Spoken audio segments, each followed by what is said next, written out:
পৃথিবীতে মা ছাড়া কেউ আপন হয় না। সর্বশ্রেষ্ঠ শব্দ হচ্ছে মা।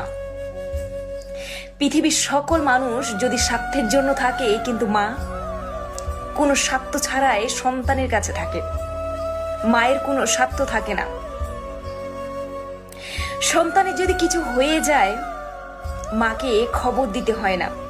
মায়ের মনে, মায়ের বুকে আঘাত লাগে।